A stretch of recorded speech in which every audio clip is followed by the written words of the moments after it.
재테크의 새로운 패러다임, 톡스타 오픈.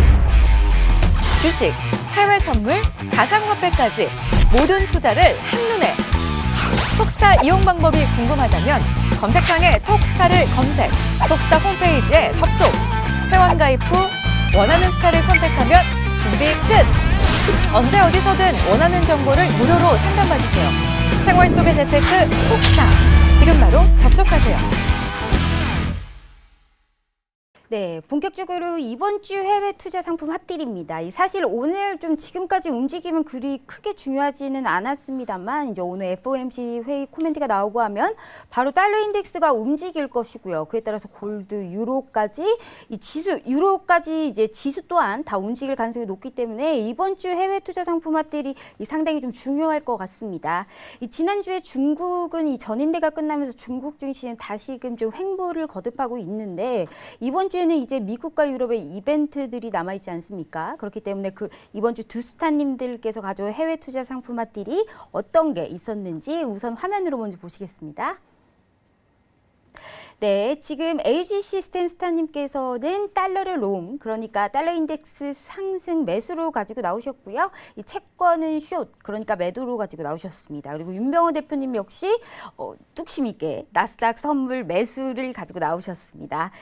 그러면 먼저 윤병호 대표님, 네, 이번 주도 역시 나스닥 매수를 가지고 나오셨습니다. 이 FOMC 회의나 미중 무역 협상에 좀 직접적으로 사실상 영향을 받는 게 나스닥 지수 선물이잖아요. 그렇기 네네. 때문에 좀 이번 주 나스닥에 대한 핫딜 설명하고요. 네. 매매 포인트까지 좀 짚어주시면 좋을 것 같습니다. 예.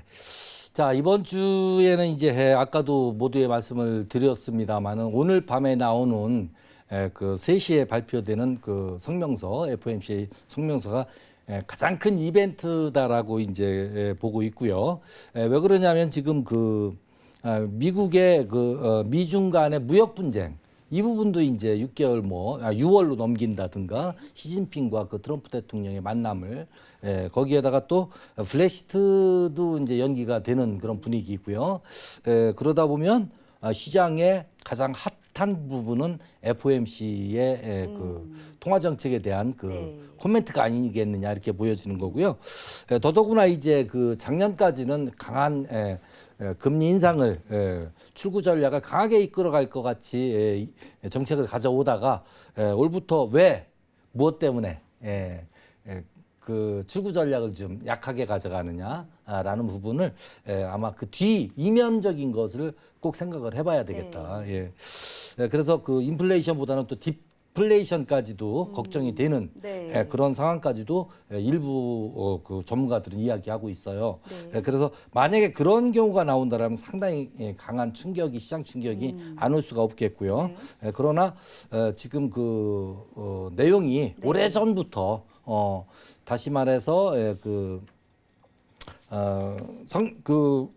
FOMC 문제도 마찬가지지만 코멘트가 이제 어떻게 나오느냐에 따라서 내일 새벽 3시부터 아마 거의 이번 주는 그 영향을 계속 받아서 시장이 크게 급등락이 나오지 않을까 이렇게 생각을 하고요. 만약에 나스닥이 저는 이제 꼭 상당히 고민을 많이 했습니다. 상방 의견을 줘야 되느냐, 하방 의견을 줘야 되느냐. 이 규격에 너무 짜여져 있기 때문에 이걸 참 고민을 해서 답을 내기가 상당히 어려웠는데 오늘 우리 시장을 보고 유레카. 상당히 우리 시장도 오늘 아침 출발할 때는 제가 지금 말씀드리는 것처럼 시장이 투자자들이 상당히 좀 메이저급의 투자자들이 갈피를 못 잡고 하방으로 깊이 빠지다가 그걸 다 복구를 했어요. 맞습니다. 개파한 것까지 다 끌어올려서 마무리가 됐는데요. 특히 이제 선물 시장에 보면은 외인들의 매도 물량이 계속 늘어나다가 오전에 오후 2시부터 그 격차를 줄이기 시작해서 거의 제로까지 가까이 온 그런 수급의 모습을 보여줬는데 여기에서 글로벌 시장의 메이저는 하나다.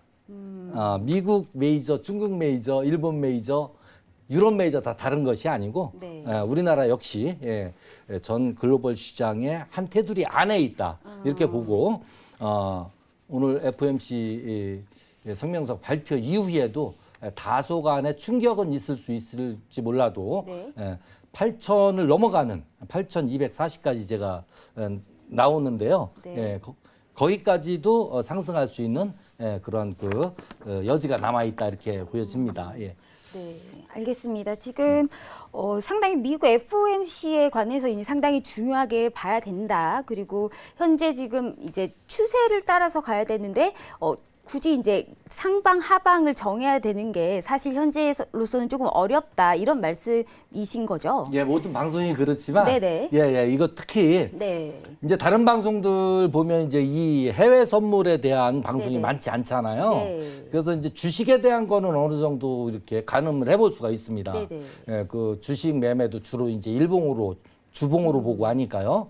예, 장기 차트를 보고 하는데 우리 파생은 네. 하루에도 수십 번씩 매수 네. 매도를 네네. 할 수 있는 그러한 시장이기 때문에 이걸 규격화해서 이야기하기가 상당히 어려운 부분이 많다. 그렇다면 사실상 이 미중 무역 협상에 관련해서는 예. 어떻게 생각을 하세요? 이 나스닥 같은 경우에는 이게 미중 무역 협상이 조금 더 이제 장기화가 되고 예. 원래는 다음 주에 이제 회의가 중국으로 가서 이제 문우신 재무장관이 예. 이제 중국과 이제 협상을 앞두고 있는데 이 중국에 대해서 지금 어떻게 뭐 관세를 어떻게 하겠다라는 말조차 없지 않습니까? 미국에서는. 그래서 이제 중국에서 조금 이제 협상을 앞두고 이제 하지 않겠다라는 그런 염두를 좀 해야 될 것 같은데 어떻게 보시나요? 역시나 이제 중간에 그 협상 과정에서 어떤 그 불협화음은 좀 있을 수가 있고요. 네. 의견의 차이도 있을 수 있다고 보지만 결국은 공생하자는 쪽이니까요. 예, 결국은 해결이 될 수 있을 네. 것이다. 그게 이제 그 기간이 어느 정도 걸리느냐의 문제죠. 예. 근데 이제 그게 만약에 네. 중국 쪽에서 그 해결되는 문제에 있어서 네. 우리 시장을 조금 걱정 좀 한번 해볼게요. 중국에서 미국 쪽의 어떤 무역 적자 부분을 완화시켜주기 위해서 네. 줄여주기 위해서 우리가 너네들한테 많은 것을 구매해주겠다라는 건 이번은 비행기 문제가 이제 네. 좀 사지 않겠다라는 네. 쪽이잖아요. 네, 이번 사고로 인해서. 네. 자, 그러면은 그 다음에 중국에서 미국의 어떤 상품을 팔아줌에 있어서 규모가 있으려면은 그거는 반도체 쪽이 아니냐 이렇게 보여지는 거고요. 그래서 지금 인텔의 실적이 지금도 뭐 상당히 지금 좋다라고 지금 삼성을 네. 앞서간다라고 지금 나오고 있는데 인텔이나 마이크론 쪽으로 우리 삼성이나 하이닉스 쪽에 수출될 물량이 네. 그쪽으로 빼앗기는 것이 아니냐. 그래서 오히려 미중 무역 협상이 반도체 쪽으로 보상 차원에서 구매를 해준다라면은 우리 시장에는 그 파동이 또 네. 여파가 우리 시장에 악영향으로 다가올 수도 있다. 뭐 이런 양면적인 면도 봐야 되지 않겠느냐 네. 이렇게 생각을 하고 있습니다. 네. 예. 이 나스닥에 대해서 이제 네. 얘기를 하면서 사실상 이제 우리나라는 어떻게 돌아가는지 워낙에 주식과 해외 선물 두 개 다 이제 전문적으로 너무 잘하시는 분이기 때문에 이렇게 좀 연관돼서 한번 여쭤봤습니다.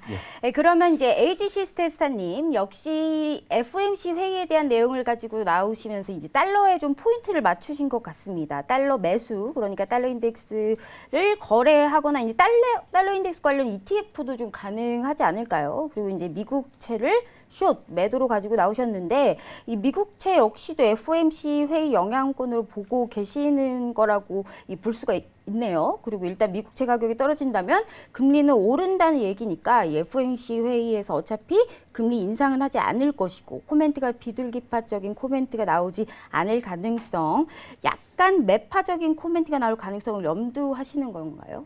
어떻게 생각하시는지 좀 자세하게 설명 부탁드릴게요. 네, 사실 지금 이번에 중립적인 정책은 딱 긴축 플랜에 대한 제시까지 딱 여기가 지금 FOMC가 취할 수 있는 가장 중립적인 정책입니다. 그럼 저희는 어차피 이 안에 대해서 FOMC에서 어떤 방향으로 결정이 나오던 다 대비가 되어 있어야 돼요. 만약에 정말 긴축 플랜까지도 제시 안 하는 정말 공격적인 매수에 대한 그런 관점들을 제시를 해준다. 그럼 거기에 대해 맞춰서 플랜이 나와야 되고, 그리고 만약에 긴축 취소까지도 진행을 한다. 공격적으로 그냥 우리는 기존의 달러를 떨어뜨리는 방향대로 빠르게 트레이딩을 들어갈 수 있도록 그쪽 방향에 진행한다. 그럼 거기에 맞춘 플랜이 주어져 있어야 됩니다. 그럼 지금 기준으로 좀 말씀을 드릴게요. 딱 보시면 지금 95.852 정도의 위치를 해 있는데 이 선에서 추가적으로도 돌파를 보일 수 있는 바로 직전 상황에 와 있습니다. 95.7 라인을 돌파하고서 더 아래로 떨어질 수 있는 상황이죠. 지금 유로 차트 기준으로는 이미 신고가 돌파를 도전을 하고 있어요. 그렇기 때문에 뭐 달러도 마찬가지인 상황입니다. 그럼 저희는 이 포인트에서 딱 전략을 세울 부분이 만약에 긴축 취소까지 들어간다. 그러니까 기존에 이제 긴축을 진행하던 부분 한마디로 이제 달러의 가치를 올리려던 이 플랜들을 전부 다 취소를 들어가고 인하 직전에 딱 그 중립적 상태까지 전환을 해준다. 저희는 바로 95.7 라인 이하에서 추세상으로 매도 들어가실 수가 있겠습니다. 이 라인 돌파하면 지금 아래쪽으로 94.8 정도까지 굉장히 많은 구간들이 열리기 때문에 저희가 여기를 공략을 해볼 수 있는 트레이딩 포인트가 주어지죠. 그리고 FOMC가 장기 가치상으로도 달러 인하를 추진하는 부분이기 때문에 믿고 갈 수 있는 부분입니다. 근데 만약에 오늘장에 플랜조차 주어지지 않는다. 한마디로 이제 긴축에 대한 계획조차 어떤 안들이 나오지 않는다. 그럼 이제 한마디로 긴축에 대해서 취소할 생각이 당장은 없다라는 부분이죠. 그럼 당연히 달러는 지금까지의 최근 한 일주일 넘는 기대감을 꺾고선 다시 재반등을 보여줄 수밖에 없습니다. 이때 지금 갭 떠 있는 갭 구간 96.4부터 현재 95.9 여기 사이 구간까지 전부 다 공략을 해서 들어갈 수가 있기 때문에 저희는 바로 매수 플레이 상으로 96.4까지 공략을 하실 수가 있겠습니다. 그래서 트레이딩 포인트 상으로 굉장히 큰 구간이 주어지는 거기 때문에 여기서 매수 플레이 쭉 이어가시면 되겠고요. 이 갭 구간 같은 경우에는 저항이 없는 구간이기 때문에 쭉 두시면 되겠습니다. 그래서 달러 같은 경우에는 뭐 어느 방향의 플레이가 나오던 중립적인 지금 제가 아까 말씀드린 그냥 플랜을 제시하는 이 안만 나오지 않고 어느 한쪽으로 치우진 이제 긴축 취소 혹은 플랜조차 얘기하지 않는 그런 안정적인 상승 방향의 안, 둘 중 하나의 안이 나왔을 경우에 바로 플레이를 들어가시면 되겠습니다. 이 중립적인 안이 나올 경우에는 굳이 중립적인 해석이기 때문에 들어가실 필요가 없겠죠. 달러는 딱 이렇게 대응을 하시면 되겠고요. 그다음에 지금 금리 채권에 대한 부분 언급을 드리도록 하겠습니다. 지금 채권이 계속해서 상승 방향으로 꺾여서 올라가지고 있어요. 제가 마지막으로 채권에 대해서 매수를 드렸던 게 121포인트 17.5포인트였습니다. 17.5에서 매수가 가능하시다라고 해서 채권에 대해서는 떨어지는 물량에 대해서 매수 전환에 대한 신호를 드렸고요. 매도를 가시던 분들께서도 1,2포인트 2.0을 돌파를 하면은 이때부터는 반드시 손절을 하고 매수가 올라갈 수 있음을 좀 인정을 하셔야 된다라고 얘기를 드렸습니다. 근데 지금 최근 들어서 탄력적인 추가 상승세는 보이지는 않고 있는데 일단 파월이 막았기 때문에 그런 부분도 있고요. 그리고 사실상 이제 2.5% 금리선에 거의 다 왔습니다. 근데 2.5% 금리선이 가격대로 어디냐? 123포인트 20.0입니다. 이게 무슨 얘기냐? 2.5% 이제 미국 기준금리죠. 기준금리인데 채권금리는 결국에는 기준금리를 역전할 수가 없습니다. 사실 일단 보유하고 있는 것 자체만으로 어떤 원금 보장이 되는 상품은 아니죠, 채권은. 그렇기 때문에 기본적으로 기준금리를 역행한다는 것 자체는 초고평가를 받고 있는 상태라고 보시면 됩니다. 그렇기 때문에 채권 같은 경우에는 123포인트 20.0에서 안정적인 매도 포인트가 주어지고요. ETF 역시도 이 포인트에 해당하는 라인 기준으로 가시면 되겠습니다. ETF는 제가 지금 바로 보여드릴 수는 없는데 DTYS라는 종목이 있어요. 그래서 한번 제가 이거 쳐서 보여드리도록 하겠습니다.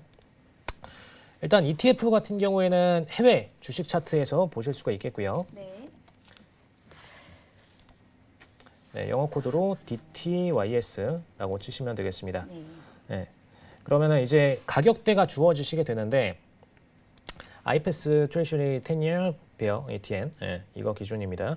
17.5포인트에서 이 채권 금리상으로 2.5%에 해당하는 동일 라인이기 때문에 이건 인버스 종목이죠. 아래쪽에서 떨어지실 때 매수 플레이를 들어가시면 됩니다. 17.5 기준으로 인버스 ETF에 대한 매수 포인트 이렇게 주어주신다. 이 두 가지 기억하셨다가 기준금리를 만나게 되는 이 포인트 가격에서는 굉장히 채권이 고평가되는 시점이기 때문에 매도에 대한 플레이가 가능하시고 ETN 기준으로는 이 포인트에서 매수가 가능하시고 이 두 가지를 좀 기억하셔서 트레이딩으로 이용을 하시면 되겠습니다. 네, 이런 경우들이 있겠죠. 지금 만약에 공격적으로 금리 인상에 대한 방향성을 갑자기 연준이 취하기 시작했다. 이 선 닿기도 전에 먼저 떨어질 수도 있습니다. 그렇죠? 먼저 떨어지기 시작을 하면은 그때 포인트에서 바로 들어가지 마시고요. 위에 지금 최근 들어서 저항을 보이고 있는 부분이 1,2포인트 30.0 이 포인트에서 연속적으로 저항을 보여주고 있습니다. 추후 금리 인상에 대한 전환까지 일어나게 되면은 저희가 이 포인트에서 다시 매도 포인트를 잡아드리게 되니까 그때 천천히 잡아 들어가셔도 늦지 않겠다라는 거 미리 언급을 드리도록 하겠습니다. 재테크의 새로운 패러다임 톡스타 오픈 주식, 해외 선물, 가상화폐까지 모든 투자를 한눈에 톡스타 이용 방법이 궁금하다면 검색창에 톡스타를 검색, 톡스타 홈페이지에 접속, 회원 가입 후 원하는 스타를 선택하면 준비 끝! 언제 어디서든 원하는 정보를 무료로 상담받으세요. 생활 속의 재테크 톡스타 지금 바로 접속하세요.